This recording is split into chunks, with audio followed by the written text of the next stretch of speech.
ஆண்டவரும் இரட்சகருமாகிய இயேசுவின் இனிய நாமத்தில் ஒவ்வொருவருக்கும் அன்பார்ந்த வாழ்த்துதல்கள். கர்த்தருடைய அன்பு மாறாதது, அவர் கிருபை என்றும் உங்கள் மேல் புதிதாய் காணப்பட அவர் கிருபை தருகிறவர். இந்த நாளிலேயும் நம்முடைய தியானத்துக்கென்று ஏசாயாவின் புத்தகம் 61ஆம் அதிகாரம் 7ஆம் வசனத்தை வாசிக்கிற போது வேதம் சொல்லுகிறது, அவர்களுடைய வெட்கத்துக்கு பதிலாய் இரட்டத்தனியான பலனை கற்றுத் தருவார். லட்சைக்கு பதிலாக தங்கள் பாகத்தில் சந்தோஷப்படுவார்கள். நித்திய மகிழ்ச்சி அவர்களுக்கு உண்டாகும். அன்பார்ந்த கர்த்தருடைய பிள்ளையே, அநேக முறை நம்முடைய வாழ்க்கையிலே குழப்பமான பல சூழ்நிலைகள் வருகிறது. ஏசாயா 61:7 நீங்கள் ஆங்கிலத்திலே வாசித்தால், நியூ கிங் ஜேம்ஸ் வெர்ஷனில் இப்படி போட்டிருக்கிறது, instead of their confusion they shall have their double portion. குழப்பத்திற்கு பதிலாய், கலக்கத்திற்கு பதிலாய். பல நேரங்கள் நம்முடைய வாழ்க்கையிலே அப்படிப்பட்ட சூழ்நிலை வழியாய் நாம் கடந்து போக நேரிடுகிறது. குழப்பமான சூழ்நிலை. இன்னொரு விதத்தில் சொல்ல வேண்டுமென்றால், என்ன செய்வதென்றே தெரியவில்லை. I do not know what to do. என்ன அடுத்து செய்ய வேண்டும், என்ன யோசிக்க வேண்டும் என்றே முடியாத ஒரு சூழ்நிலை தான் குழப்பமான ஒரு சூழ்நிலை. இந்த குழப்பமான சூழ்நிலையிலே கர்த்தர் நமக்கு ஒத்தாசை பண்ண நிற்கிறார். வேத வார்த்தை அதுதான் சொல்லுகிறது. 1 கொரிந்தியரின் புத்தகம் 14ஆம் அதிகாரம் 33ஆம் வசனத்தை வாசிக்கும்போது வேதம் சொல்லுகிறது, தேவன் குழப்பத்திற்கு தேவனாயிராமல், கலக்கத்திற்கு தேவனாயிராமல் அவர் சமாதானத்திற்கு தேவனாயிருக்கிறார். ஹல்லேலூயா. He is not a God of confusion and disorder, but he is a God of peace. அவர் சமாதானத்தின் தேவன், அவர் குழப்பத்திற்கு தேவன் அல்ல. ஆகவே உங்கள் வாழ்க்கையில் வந்த குழப்பம் தேவனால் வரவில்லை. தேவன் சமாதானத்தை கட்டளையிடுகிற தேவன்.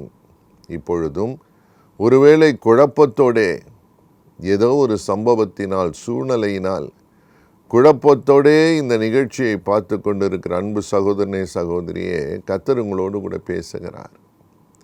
வேதத்திலே பல இடங்களிலே, பல நேரங்களிலே தெய்வ பிள்ளைகள் குழப்பத்தின் நடுவிலே நின்றிருக்கிறார்கள்.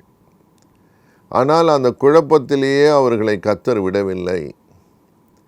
ஒரு பரீட்சை வரும்போது ஒரு பாடம் இருக்கிறது. அந்த பாடத்தின் முடிவிலே ஒரு பலன் இருக்கிறது. When there is a lesson, there is also a liberty when we come to God. வேதத்தில் அநேக சூழ்நிலைகள் உண்டு.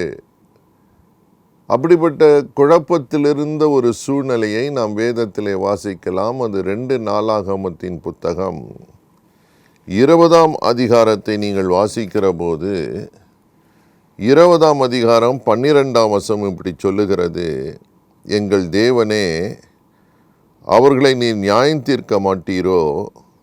எங்களுக்கு விரோதமாக வந்த இந்த ஏராளமான கூட்டத்திற்கு முன்பாக நிற்க எங்களுக்கு பலன் இல்லை.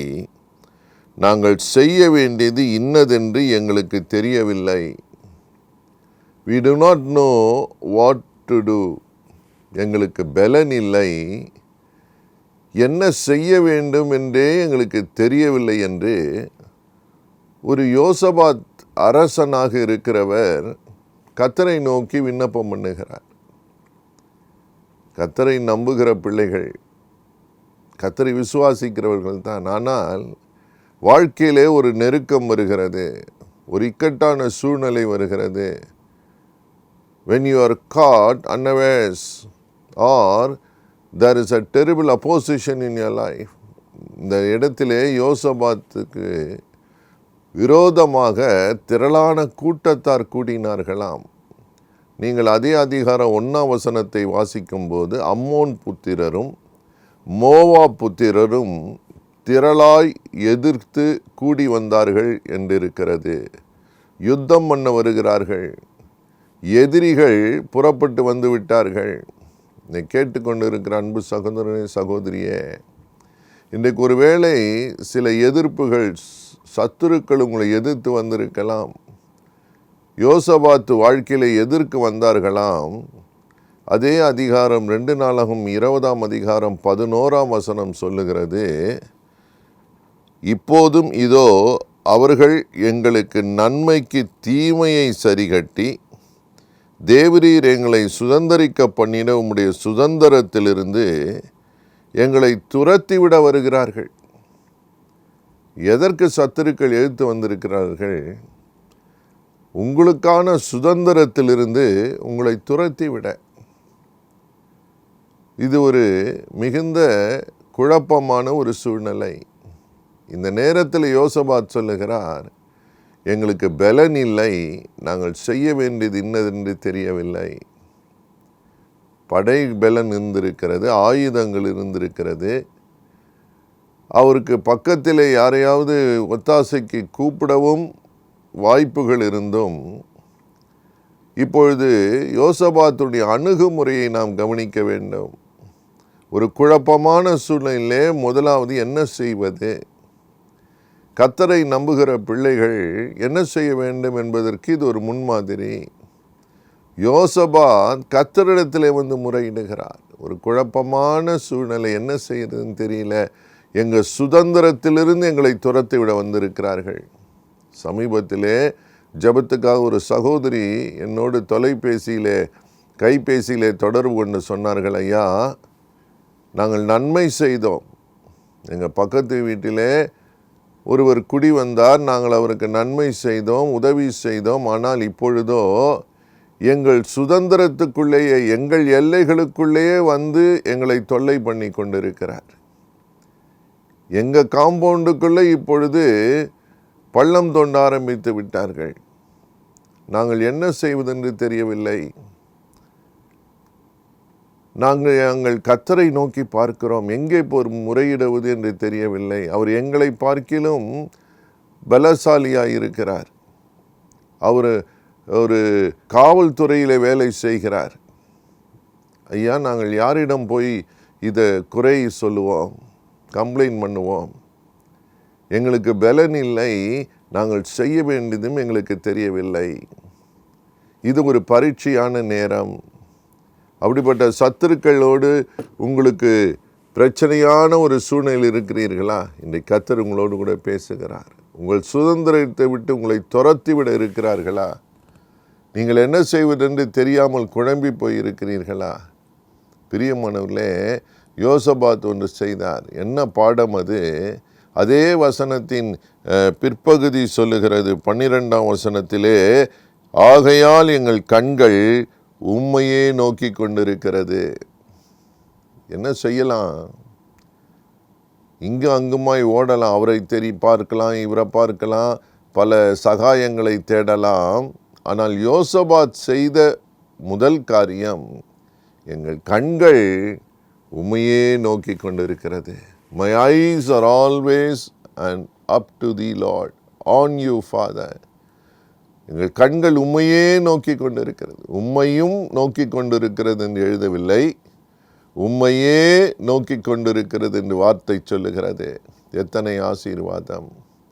நீங்கள் யாரை நோக்கி ஓடுகிறீர்கள்? யாரிடம் சகாயம் தேட பார்க்கிறீர்கள்? யோசபாத் செய்த காரியம், உம்மையே நான் நோக்கி கொண்டிருக்கிறேன். கர்த்தருக்கு மகிமை உண்டாகட்டும். இந்த பரீட்சையினால் நேரத்திலே நமக்கு ஒரு பாடம் என்ன? இங்கும் அங்கும் பார்க்காதீர்கள், முதலாவது கர்த்தரையே நோக்கி பாருங்கள். வேதம் சொல்லுகிறது, தேவனுடைய பலத்த அபிஷேகம் ஆவியானவர் இறங்கி ஆலோசனை கொடுத்தார். கர்த்தருடைய சகாயம் அவர்களுக்கு கிடைக்கும்படி தேவன் இறங்கினார் என்று போட்டிருக்கிறது. அவர் செய்த ஒரு அடுத்த காரியம் என்ன தெரியுமா? நீங்கள் அதே அதிகாரம் 2 நாளாகும் 20 21, 22 வாசிப்பீர்களானால், அவர் துதித்து பாட பாடகரை நிறுத்தினாராம். To worship the Lord. யுத்தம் செய்ய வேண்டும், போராட வேண்டும். ஆனால் இந்த நேரத்தில் அவர் செய்த காரியம் உலகத்தின் வழிகளுக்கு மாறுபாடானது. He started to sing and worship the Lord. பிரியமானவர்களே, இது சாதாரணமான காரியம் அல்ல. அதற்கு ஒரு மனநிலை வேண்டும். நீங்கள் கர்த்தரையே நோக்கி பார்க்கிற போது யோசபாத் செய்த காரியம் என்ன தெரியுமா? அவன் பாடகரை நிறுத்தினான். They began to sing and glorify God. அப்பொழுது என்ன நடந்தது? அவன் பாடத் தொடங்கினது போது, வேதம் சொல்லுகிறது 22ஆம் வசனத்திலே, அவர்கள் பாடி துதிக்க தொடங்கின போது, கர்த்தருக்கு மகிமை உண்டாகட்டும், தேவன் இறங்கினார். சத்துருக்கள் ஒருவரோடொருவர் மோதிக்கொள்ளும்படி அவர்களுக்குள்ளே கலக்கம் வந்தது, குழப்பம் வந்தது. அவர்களே ஒருவருக்கொரு விரோதமாய் சண்டையிட்டு மாண்டு போனார்களாம். தேவன் பெரிய ஜெயத்தை கொடுத்தார். தொடங்கின போது, பிரியமானவர்களே, என்ன செய்ய ஆரம்பித்திருக்கிறோம்? குழப்பமான நேரத்திலே நாம் செய்ய வேண்டியது வேதத்தை திருப்பி உபவாசம் போட்டு கர்த்தரை துதித்து பாட ஆரம்பிக்க நாம் மனதை நிலைவரப்படுத்தும் போது, யோசபாத் அந்த கூட்டத்தை பாடகரை நிறுத்தி பாடத் தொடங்கின போது தேவன் இறங்கினார் யுத்தம் பண்ண. பல நேரங்கள் நம்முடைய தோல்விகளுக்கு காரணம் நாம் கடைசியாய்த்தான் கர்த்தரிடம் வருகிறோம். நம்முடைய எல்லா முயற்சிகளையும் தோற்று போன பிறகுதான் அநேகர் கடவுளை நோக்கி தேடுகிறார்கள். ஆனால் யோசபாத் இப்பொழுதே துவக்கமே கர்த்தரை நோக்கி தேட ஆரம்பித்தான். தேவன் இறங்கினார். யுத்தம் தேவனாலே நடந்தது. பெரிய மகிழ்ச்சி உண்டானது என்று வேதம் போட்டிருக்கிறது. சத்துருக்கள் தாங்களாகவே யுத்தம் பண்ணி மடிந்து போனார்கள். பெரிய மகிழ்ச்சி உண்டாயிற்று. பலன் என்ன தெரியுமா? தேவ நாமம் மகிமைப்பட்டது. யோசபாத்துடைய சுதந்திரத்தை தேவன் காப்பாற்றினார். ஒருவரும் உங்கள் சுதந்திரத்தை பறிக்க முடியாது. நீங்கள் ஆரம்பத்திலேயே அவரையே நோக்கி பார்த்து கர்த்தரை ஆராதித்து மகிழ்ந்து துதிக்க கர்த்தரை தேட நீங்கள் முற்பட்டால் தேவன் உங்களுக்காக யுத்தம் பண்ணுவார். கவலைப்படாதிருங்கள். உங்கள் சுதந்திரத்தில் யாரும் உங்களை அசைக்க விட மாட்டார். தேவன் உங்கள் சுதந்திரத்தை காப்பாற்றுவார். நித்திய மகிழ்ச்சி உங்களுக்கு உண்டாகும் என்று வேதம் சொல்லுகிறது. அதே அதிகாரத்தை நீங்கள் வாசித்து பாருங்கள். 26ஆம் வசனம், அவர்கள் கர்த்தரை ஸ்தோத்திரம் செலுத்தினார்கள். ஆரம்பமும் ஸ்தோத்திரம்தான், முடிவும் ஸ்தோத்திரம்தான். சில பேர் நன்மை பெற்ற பிறகு கர்த்தரை மறந்து விடுவார்கள். யோசபாத் செய்த காரியம், அவன் ஆரம்பமும் ஸ்தோத்திரம், அவன் யுத்தம் முடிந்து தேவ சுதந்திரம் வந்த பிறகும் கர்த்தரை மறக்கவில்லை, ஸ்தோத்திரம் பண்ணிக்கொண்டே இருந்தான். வேதம் சொல்லுகிறது 27ஆம் வசனம், களி கூற மகிழ்ச்சியோடே. கர்த்தருக்கு பிரியமானவர்களே, உங்கள் துக்கம் சந்தோஷமாய் மாறும். உங்கள் லட்சைக்கு பதிலாய் உங்களுக்கு இரட்டைத்தானேயான பலனை கர்த்தர் தருவார். நம்புகிறீர்களா? விசுவாசிக்கிறீங்களா? பயப்படாதிருங்கள். உங்கள் குழப்பத்திற்கு ஒரு முடிவை கர்த்தர் தருவார். நீங்கள் என்ன செய்ய தெரியவில்லையே என்று கலங்கி நிற்கலாம். தேவனுடைய ஒத்தாசை இப்பொழுது இறங்கி வரும். நாம் ஜெபிக்கலாமா? கர்த்தருக்கு பிரியமான அன்பு பிள்ளைகளே, கர்த்தரை நோக்கி பாருங்கள். எங்களை நேசிக்கிற நல்ல தகப்பனே, பொழுது மிகுந்த குழப்பத்தில் இருக்கிற உங்களுடைய பிள்ளைகளை பாரும். வீட்டுக்குள்ளே குழப்பம், வேலை ஸ்தலத்திலே குழப்பம், சபையிலே குழப்பம். உடைய பிள்ளைகளுக்கு இறங்கும் அப்பா, உடைய பிள்ளைகளுக்கு இறங்கும். உம்மையே நோக்கி பார்த்து அவர்கள் உம்மை ஆராதிக்க பாட தொடங்கட்டும். ஒரு நல்ல பாடத்தை வைத்திருக்கிறீர். நாங்கள் மனுஷரை நோக்கி அல்ல, கர்த்தரையே நோக்கி பார்க்க பரத்திலிருந்து ஒத்தாசை வரும் என்று எழுதியிருக்கிறதே. உடைய பிள்ளைகளுடைய கலக்கம் மாறுகிறதற்காய் ஸ்தோத்திரம். இப்பொழுதும் கர்த்தர் இறங்குகிறவர். சத்துருக்களை சிதறடிப்பீர். சத்துருக்கள் மாண்டு போனார்கள் என்று எழுதியிருக்கிறது. தேவனே, உடைய பிள்ளைகளுக்காக ஜெயத்தை ஒரு கொடியை எழுப்புகிற தேவன். ஒருவரும் இவர்களை வேதனைப்படுத்தி மேற்கொள்ள விடமாட்டீர். ஒவ்வொருவருக்கும் சமாதானத்தின் தேவன் நீர். உடைய சமாதானம் உள்ளத்தை நிரப்பட்டும், அவங்க வீட்டை நிரப்பட்டும், சபையை நிரப்பட்டும். சமுதாயத்தை தேவ சமாதானம் நிரப்பட்டும். உடைய பிள்ளைகள் போகும் இடமெல்லாம் தேவ பிரசன்னம் அவர்களை காத்துக்கொள்ள உண்மையுள்ளது. ஒவ்வொருவரையும் ஆசீர்வதியும். குழப்பத்துக்கு காரணமான எந்த சூழ்நிலையிலேயும் உடைய பிள்ளைகளை விடுவிக்க நீர் போதுமானவர்.